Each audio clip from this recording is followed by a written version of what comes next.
Olá, meus amigos e irmãos, que a graça e a paz estejam com todos vocês. Estamos aqui com o terceiro vídeo, dando continuidade à entrevista com o pastor Carlos Magno de Miranda, o pastor que foi o primeiro a fazer denúncia pública contra a hipocrisia de Edir Macedo. Foi vinculado no Jornal Nacional na década de 90. Você se lembra do Da Odesse? Então, esse vídeo foi vinculado e o pastor Carlos Magno se tornou conhecido nacional e internacionalmente. Estou conversando com ele aqui, ele está falando sobre vários assuntos e estamos aqui com ele no telefone. O pastor Carlos Magno está, inclusive, no vídeo anterior, ele estava falando sobre situações dos pastores quando recebiam os seus salários. Um pastor, inclusive, que auxiliava ele, que era ex-bancário, ele falou com o Macedo pode deixar que ele vai sair, e a gente vai ouvir um pouco mais sobre isso. Olá, pastor, tudo bem, pastor Carlos?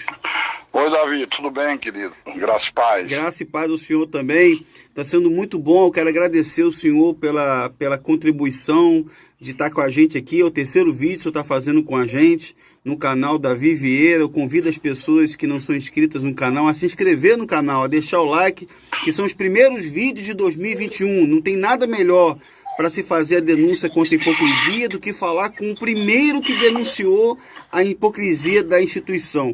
O senhor dizia, pastor Carlos, com respeito ao pastor que estava querendo sair, veio reclamar com o senhor porque não estava aguentando, que ele era ex-bancário, e o Macedo falou que ele não ia sair, para fazer uma comparação do quanto ele ganhava para aquilo que ele ganhava na Universal. Eu queria perguntar ao senhor o seguinte: naquela reportagem que o senhor chegou a mostrar na TV Globo, o senhor, na ocasião, eu lembro que o senhor mostrou uma folha de pagamento original com a assinatura dos pastores e uma autorização escrita para premiação por fora, uma premiação que os pastores tinham na época da arrecadação. A pergunta que eu faço ao senhor é a seguinte: o senhor, que é um dos pioneiros, foi um dos pioneiros na Universal, os pastores da Universal sempre foram comissionados? É a primeira pergunta. A primeira pergunta seria: os pastores da Universal sempre foram comissionados? Como acontecia essa premiação dos pastores mensalmente? Bom, Davi, os pastores sempre foram assalariados, só que de acordo com a arrecadação da igreja que ele pastoreava. Sim.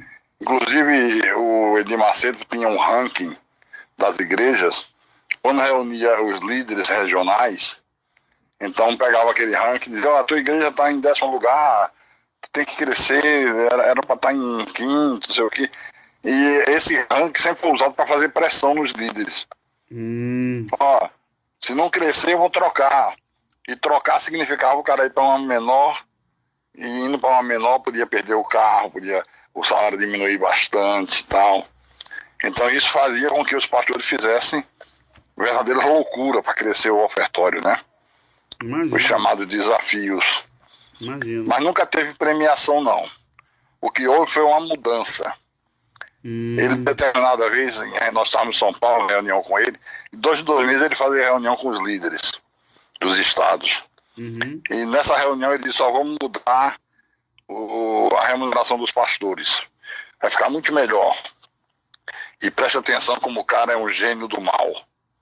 Eu hoje chamo de gênio do mal. Ele disse: agora o pastor vai ganhar por comissão. Então, por exemplo, o pastor está na igreja que arrecada 15 mil, 20 mil reais, um exemplo. Aí você vê, esse pastor merece o quê? 10%, né? 3 mil, 2 mil. Vocês vão fazer essa avaliação e passar para mim, ele disse, né? Agora, vocês, eu que vou determinar. Eu vou começar a determinar a partir de hoje. Vou conversar com cada um em particular, cada um vai me dizer quanto é que o Estado arrecada. Resumindo, porque ele fez também comigo isso. O pastor que era pastor regional, como eu era no início em Norte e Nordeste. Então ele dizia: quanto é que arrecada o Norte e Nordeste? Arrecada R$1 milhão por mês, um exemplo.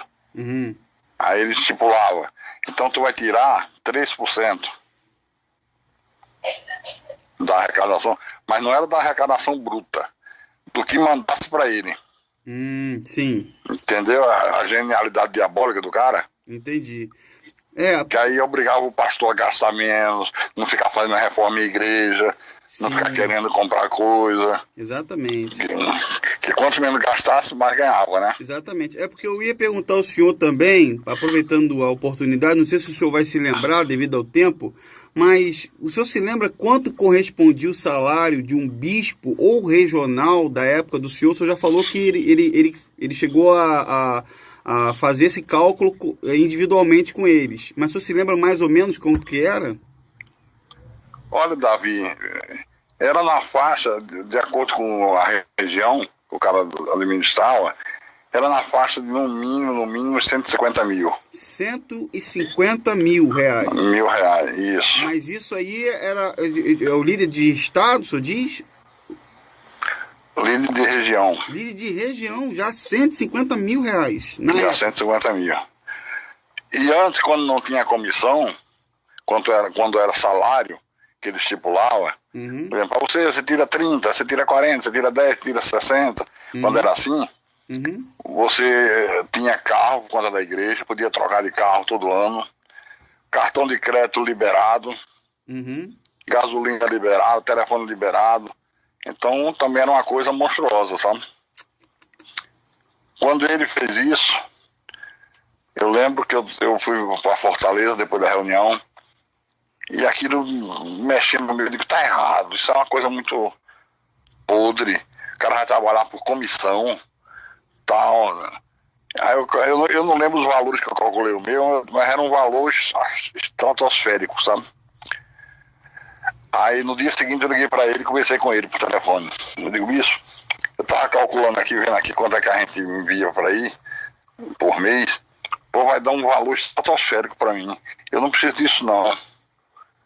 Ele disse, Carlinhos, faz o seguinte, você vive com, dá pra viver com 10 mil, 20 mil, então você usa só os 20 mil e manda a secretária anotar.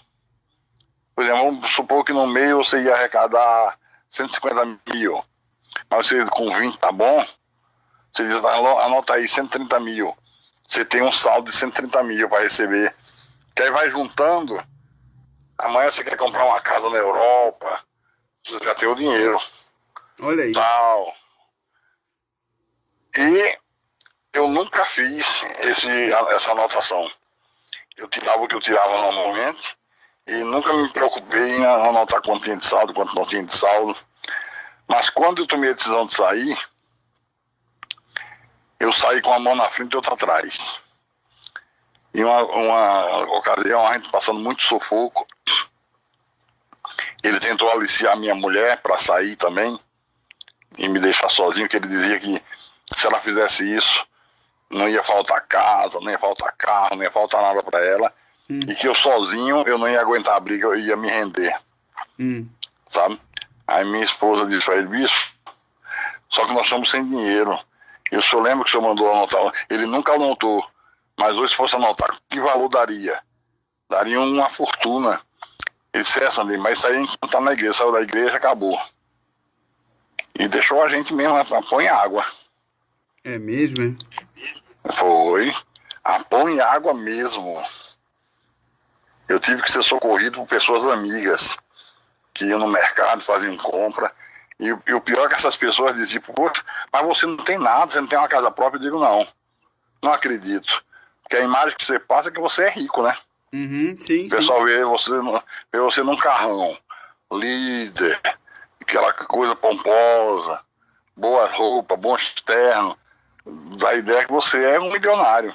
Mas não, milionário. Na época do senhor, os líderes, desculpa cortar o senhor, na época do senhor, os líderes de estado já andavam com segurança já ou não era o caso? Não. Andavam não. Na época não tinha isso não. Só havia um pouco de cuidado quando ele fazia Maracanã. Mas tinha todo um esquema de segurança para sair com as ofertas do Maracanã, e para um lugar que só meia dúzia sabia, para poder contar o ofertório, né? Deixa eu perguntar. E era tanto... Sim, senhor. Se eu dizer, era tanto dinheiro que a gente fazia um parâmetro assim na época. Na época, o público de Maracanã, o Fla-Flu, o Flamengo e Vasco, tava 180 mil pessoas. Uhum. Aí sempre o do estádio anunciava o público e a renda. Uhum. E quando fazia uma reunião no Maracanã, dava assim, tipo 5 vezes o valor de um clássico. É mesmo, é? É.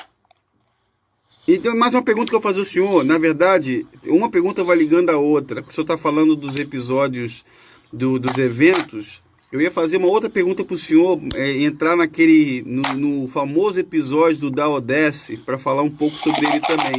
Mas, já que o senhor citou a questão do Maracanã, em reportagem, inclusive passaram até alguns documentários que até tem disponível no YouTube, se a pessoa procurar, um dos primeiros Maracanãs que o Macedo fez, que inclusive teve até, se eu não me engano, teve até uma pessoa morta, parece, e tal, aqueles dos sacos de dinheiro.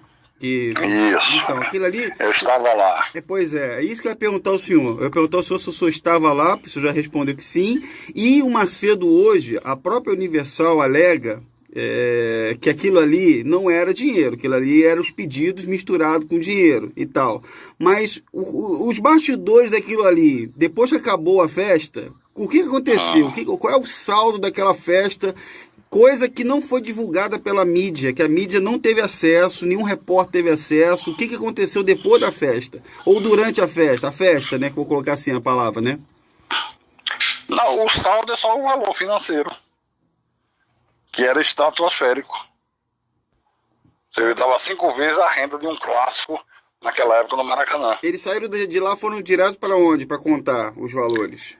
Eu não sei, porque na época eu não fazia parte desse grupinho fechado. Uhum. Eu não tinha acesso a essa informação. Só poucas pessoas tinham acesso para onde ia. Tinha todo um esquema de segurança, né? Sim. Que era muito dinheiro. Sim. Aí tinha os obreiros que ele recrutava de confiança, que tinha que ser muita gente para contar, né? Uhum. E isso era em todo lugar. Quando ele foi em Fortaleza, quando ele veio em Recife fazer reuniões grandes, terminava e ia para minha casa. Primeira coisa que fazia era limpar a mesa, botar em cima, tirar as ofertas e contar. E ele só contava as notas graúdas. Ele só conta as graúdas, de 100 e 50. É mesmo, As picholetas ficam para vocês contarem. É mole. Deixa eu perguntar ao senhor pelo episódio lá falando um pouco do episódio do Da Odesse, que com certeza vai ter muita gente no Brasil inteiro, fora, interessada em querer saber um pouco sobre esse episódio aí, que ele reuniu o pessoal lá depois do futebol. Só tava lá. Você pode contar um pouco de como foi esse dia? Onde foi aquele jogo? O senhor se lembra? Aquilo ali foi em Salvador, na Bahia. Ah, foi na Bahia. Uhum. Foi, a gente tava num hotel fazendo reunião de líderes. Uhum. E naquela época eu já tava desgostoso, sabe? Sim. Você sabe aquela sensação que dá de você casar com uma moça virgem? Sim. E você ama aquela mulher com todas as suas forças, todo o seu coração, e lá pastando você descobre que ela era a maior vagabunda que tinha, você não sabia. Entendo. Era o sentimento que eu tinha. Uhum. Isso já começou a me corroer por dentro, sabe? Sim. Exatamente essa visão que Deus me deu. E eu sempre gostei de filmar. Eu sempre tinha uma câmera, onde eu ia, levava a minha câmera. Tanto que você tem um vídeo que também foi publicado pela imprensa, lá em Nova York, quando termina uma reunião numa igreja pequena, tá todo mundo no fundo da igreja, não tinha mesa, não tinha nada ainda, contando a oferta no chão. Sim, eu lembro desse vídeo. Eu filmei. E quando eu filmei aquilo, o Gonçalo disse: bicho, o carro tá filmando, pode filmar isso? Esse pode, carro não tem problema não. Olha só. Então, ele nunca desconfiou que eu pudesse um dia filmar para usar. Mas e eu nunca filmei com essa intenção não. Esse de Salvador eu já filmei para arrecadar provas. Uhum. A gente tava no hotel, e a determinada hora fomos bater um futebol society.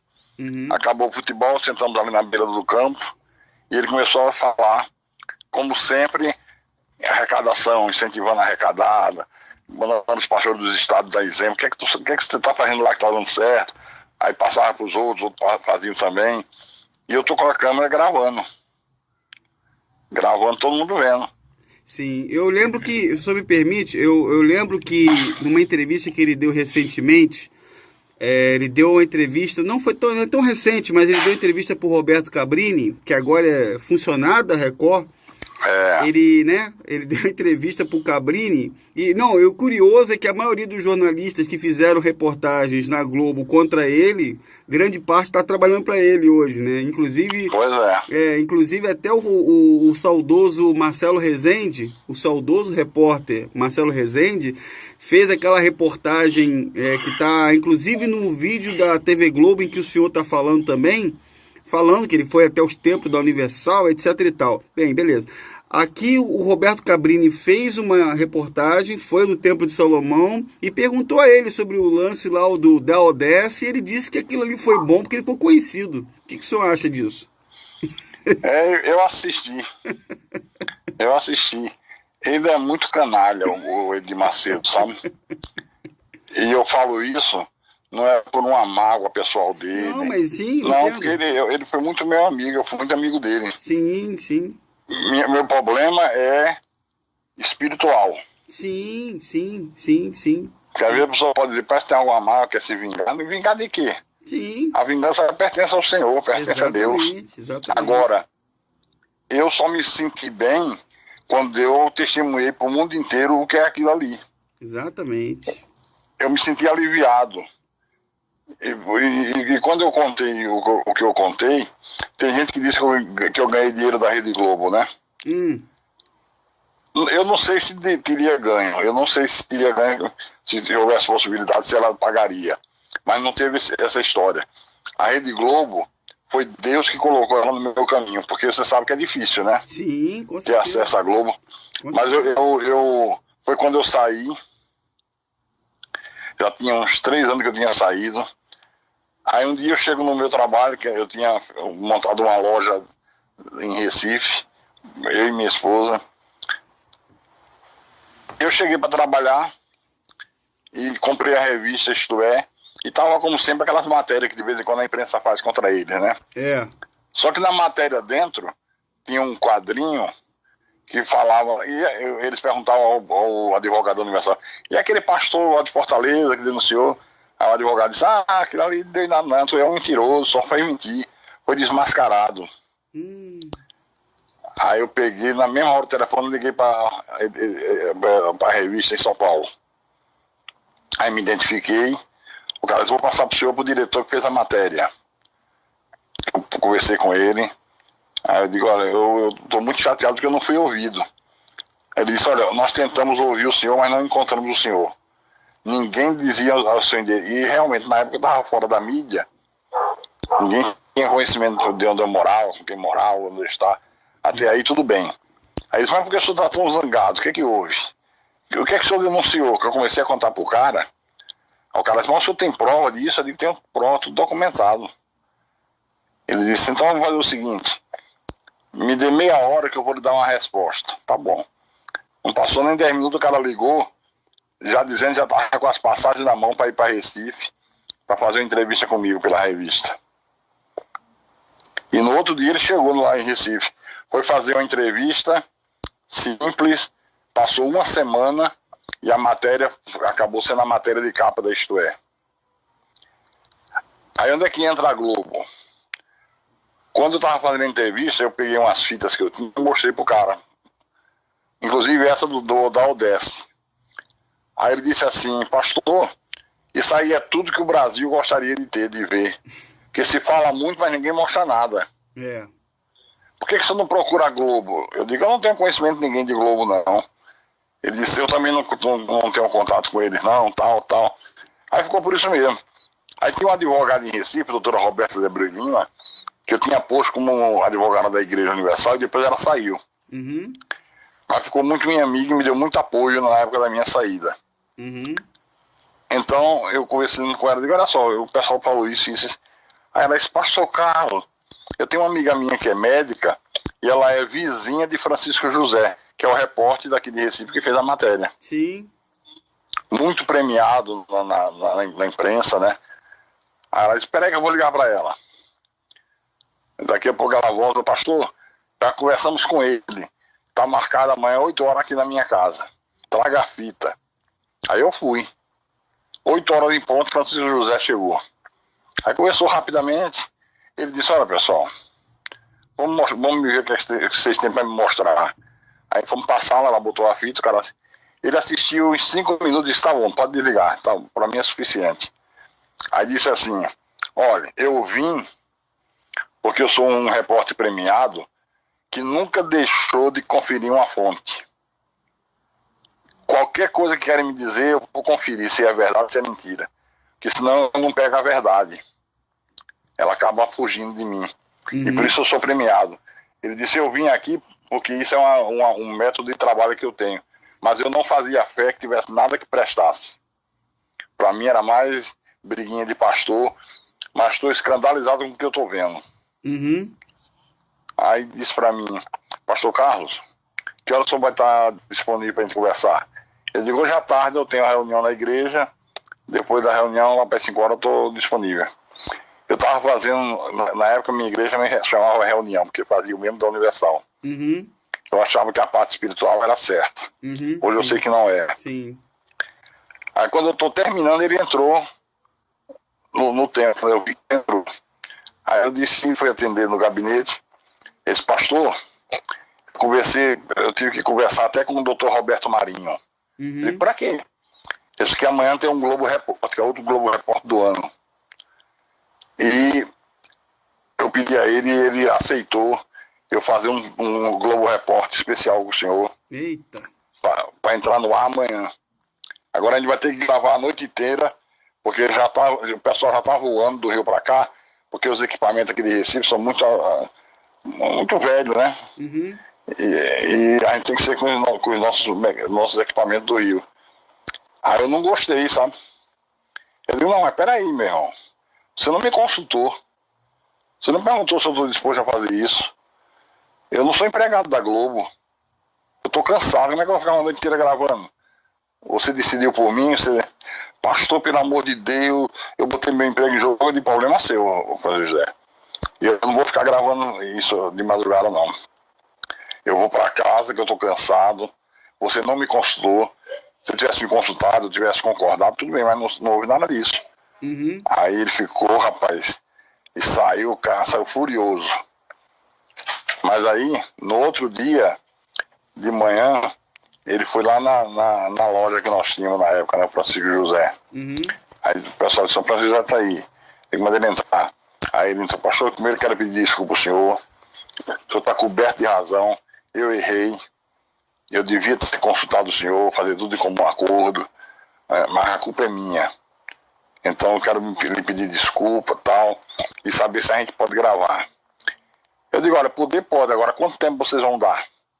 Porque para falar uma história dessa em 2 minutos, eu não quero. Aí, olha, vamos discutir com o pessoal do telejornalismo. Aí discutiram, sei que era 12 minutos no Jornal Nacional, que acabou, que foi quase 25. Isso foi o recorde do Jornal Nacional, de tempo uma matéria. Depois o Jornal Nacional da sexta, depois do sábado e domingo o Fantástico. Foi assim que a Rede Globo entrou. E para você ter uma ideia, quando eu conversei com o pessoal da Isto É, que ia fazer a Globo, eles disseram, poxa pastor, vai matar nosso furo, porque a revista sai domingo, eles vão começar quinta, ninguém vai querer mais saber, vai ter matéria requentada. E era verdade, como eles foram muito íntegros comigo também, aí eu conversei com o Francisco José, eu digo ao Francisco José, a gente tem que ter um acordo aí, porque aí eu expliquei para ele, né? Ele disse, não pastor, o senhor está muito sério, o senhor está muito ético, eu vou falar com o pessoal do Rio e falo com o senhor. Aí falou com o pessoal do Rio e disse assim, ó, pastor Carlos, eles disseram que tudo bem, mas eu conheço o pessoal, vou falar para o senhor aqui particular. Não confie porque eles vão botar no ar na quinta-feira mesmo. Ele disse que não botam, mas vão botar. Então a revista tem que dar um jeito. Ele só nunca comente isso, porque senão isso me prejudica. Ele tá bom. Aí eu conversei com a revista antecipou o lançamento da revista nas bancas. Para poder não ser prejudicada, sabe? E eu fui gravar com ele e disse, olha, Francisco José, eu gravo, mas as fitas ficam comigo. Para eles não soltarem de imediato, sabe? Porque ele disse, o senhor faz isso, porque senão, se uma fita dessa cair na mão deles, eles soltam. Aí eu gravava e ficava comigo as fitas. Só soltei as fitas na quinta-feira de manhã. Porque ficamos uma semana gravando. Então a Globo entrou assim. Podia ter sido a Record, podia ter sido a Bandeirante, podia ter sido qualquer uma. Entendeu? Sim. Foi uma coisa... Deixa eu perguntar uma coisa ao senhor. Dentro desse assunto, o senhor está falando sobre... Estamos falando aqui com o pastor Carlos Magno, só para poder a gente relembrar. O pastor Carlos Magno, que foi um dos pioneiros, líderes da instituição Universal na década... No início da Universal, né? Foi o primeiro a fazer a denúncia pública diretamente contra as hipocrisias do Macedo. Ele está contando um pouco sobre o episódio da Odesse. E naquela reunião que você encontra, o Macedo fez, né, depois do jogo de futebol, em que ele fala, quem quiser dar, que dê, quem não quiser, que se dane, dá ou desce. Ele fala aquela frase muito famosa pelo Macedo. Agora, uma outra coisa que me chamou a atenção também, nas entrevistas que o senhor já deu, outras oportunidades que o senhor chegou a falar, falando ainda de reunião que o Macedo fazia com os líderes, uma coisa que o senhor falou, pelo menos está escrito lá nos jornais, etc e tal, na Observatório da TV e outros que foram feitos lá, eu queria confirmar com o senhor e o senhor pudesse me dizer um pouco sobre isso. Falando das reuniões do Macedo, eu queria entender um pouco quando o senhor, parece que o senhor fala que o Macedo em reuniões só para pastores da liderança, bispos, ele se utilizava, se eu estiver errado, o senhor me corrija, por favor. Ele se utilizava de pornografia como exemplos nas suas reuniões. Como é que isso acontecia? Era isso mesmo? Hoje eu posso dizer que ele é um maníaco sexual. Por quê? De 2 em 2 meses se reunia no hotel ou no Rio, em São Paulo, os líderes dos estados. Mas poucos tinham a intimidade de sentar na mesa com ele. Aí eles ficavam aquele grupinho, eu, o Gonçalves, Paulo Roberto, Rodrigues e ele. E os outros estavam tudo espalhados. Esse grupinho, e ele adorava puxar assunto de sexo, sabe? É mesmo, né? E como os pastores eram tudo puxar saco, como a gente diz na linguagem de hoje, pegavam pilha. Pegava um pilha e começava a contar até suas particularidades. Como é que a mulher gostava, como é que não gostava. Que isso. E eu ficava mesmo, eu tivesse estado de choque. Aí o Gonçalo dizia, conta aí, Carlos, não tem nada para contar não. Aí ele dizia, Carlos é a Madre Teresa de Calcutá. É mesmo, é? Me chamava de Madre Teresa de Calcutá. O santo, né? O santo. O santo. Eu ia pro quarto do hotel, conversava com minha mulher, dizia, eu tô pasmo, olha só os assuntos lá de baixo. Ela dizia, não é possível. Depois eu digo, acho isso muito errado. Aí na época que eu estava em São Paulo, com o bispo do Brasil, ele marcou uma reunião com a liderança do Brasil e mais alguns pastores que não eram líderes, mas de São Paulo, de igrejas grandes. E fomos para um hotel fazenda. Aí passou a primeira noite.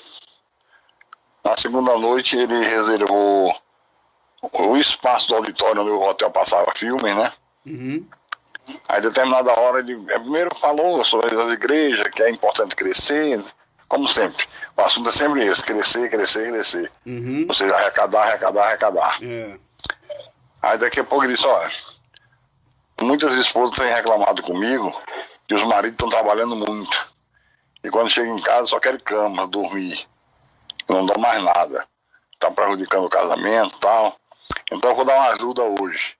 Agora preste atenção, vocês são tudo maduros, adultos. Se alguém falar, eu nego. Vai ficar como mentiroso. Aí então é pro bem de vocês, tá? Aí isso é uma surpresa. Aí mandou apagar as luzes da sala. O Ronaldo Didim, que estava no projetor, ligou o projetor. E para surpresa de todos, era um filme pornográfico.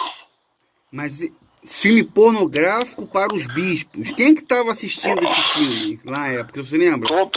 Todos os líderes do Brasil e mais uns 30 pastores de São Paulo. Agora a liderança, a cúpula mesmo, estava eu, Gonçalves, Rodrigues, Renato Maduro, Paulo Guimarães, fora os outros dos estados e mais uns 30 de São Paulo. Mas da pior espécie. Meu Deus do céu. Da pior qualidade. Passou uns 10 minutos. Aí com 10 minutos ele desligou isso, pronto, agora vamos pro quarto. Que vai funcionar, veja só. Quer dizer que ele promoveu um filme pornográfico para os bispos, pastores, como formas de estímulo para eles ficarem mais ativos sexualmente, seria isso? Superar o cansaço. Um Viagra à la Macedo.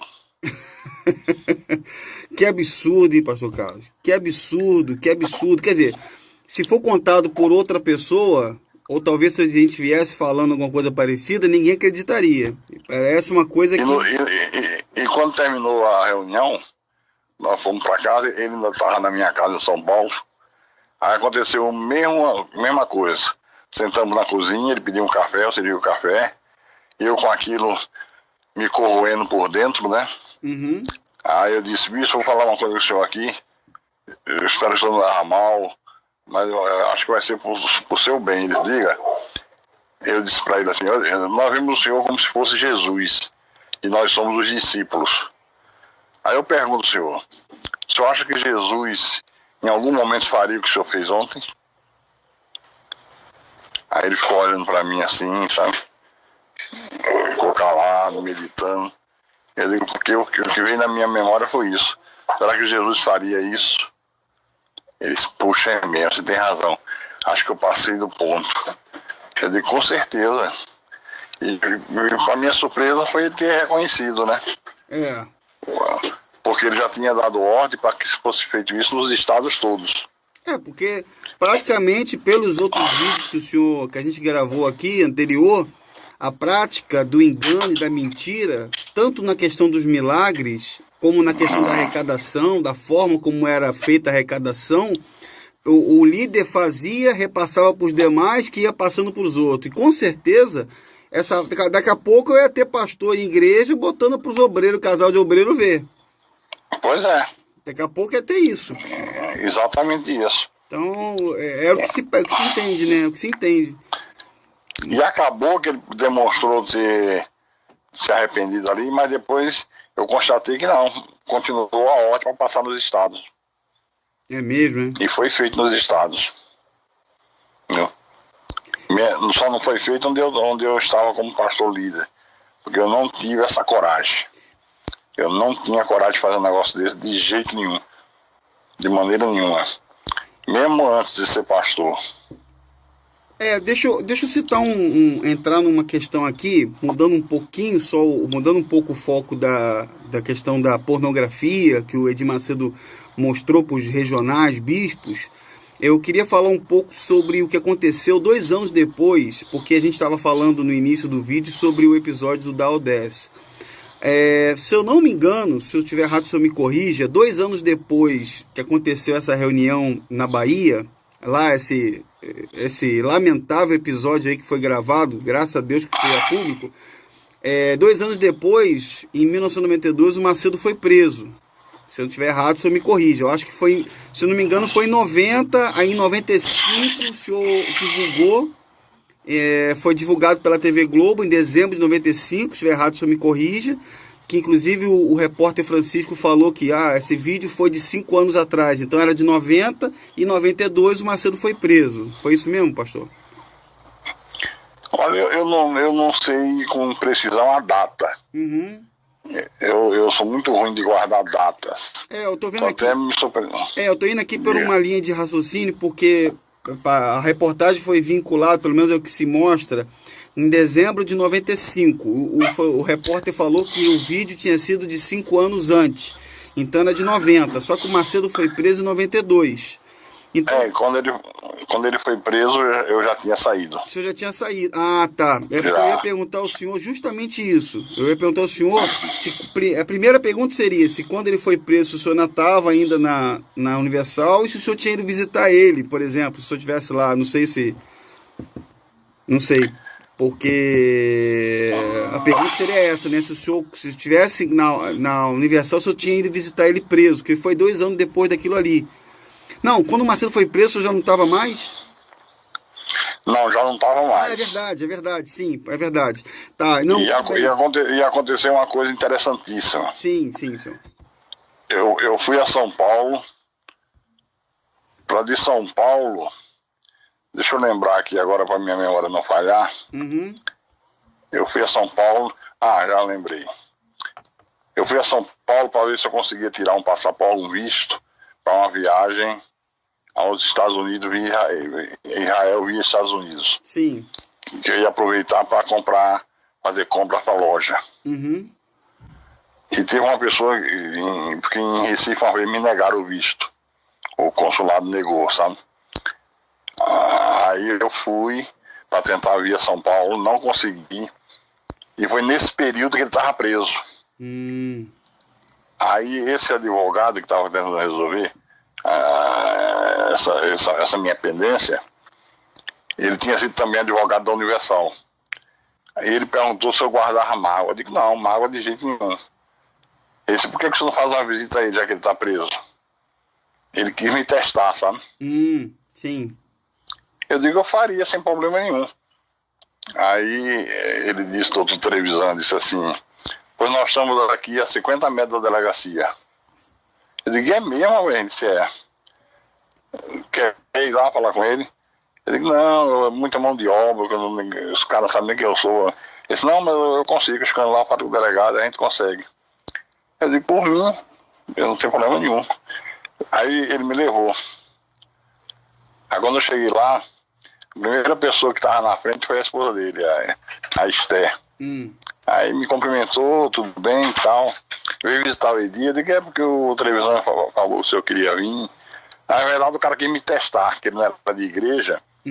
Tipo assim, fala de misericórdia, de perdão, na prática eu não pratico nada. Sim. Aí eu fui, entramos. Aí eu pensei que ia encontrar ele dentro de uma cela, com grades, com tudo. Não, ele tinha uma sala reservada para ele, com ar-condicionado, computador, uma cama. Aí eu entrei, cumprimentei ele, tudo bem, bicho, tudo bem. Aí ele disse, tudo bem, como é que estão as coisas? Eu digo, tudo bem, tudo tranquilo. Aí ele disse, malandro, isso aqui vai ajudar até a tua igreja, vai arrebentar por lá pelo Nordeste. Eu digo, como é que é? Ele disse, isso vai arrebentar é crescer, né? Vai dar crescimento até pelo Nordeste. Eu digo, o cara tá preso e tá pensando em arrebentar e arrecadar mais dinheiro em cima tirar proveito da prisão, né? Só pra gente esclarecer aqui, então, o que a gente já tinha falado aqui, o senhor tá dando mais base para isso, que essa prisão do Macedo, a foto dele que eles fizeram, ele sentadinho lá, coitadinho, atrás das grades. Aquilo ali foi tudo armado. Aquilo foi tudo armado? Tudo armado. Quer dizer que não foi nada daquele jeito? Não foi nada daquele jeito, não. Aquilo ali foi só para divulgar na mídia. Deve ter pago, né? Não deve ter sido de graça nem barato. Comoção, né, o senhor diz, né? E para dar uma de Marte, né? Isso. Não, ele tava numa sala muito confortável, computador, tudo de bom, geladeira, não faltava nada. Mole, rapaz. Melhor do que a sala do delegado. Não, porque eu vou entrar depois no mérito de um assunto muito interessante, depois a gente vai entrar para falar sobre o filme Fantasia dele. Inclusive, eu vou falar depois desse filme, porque o senhor foi citado nesse filme, mas depois eu vou falar. Você vai achar interessante que a gente vai comentar sobre isso aí.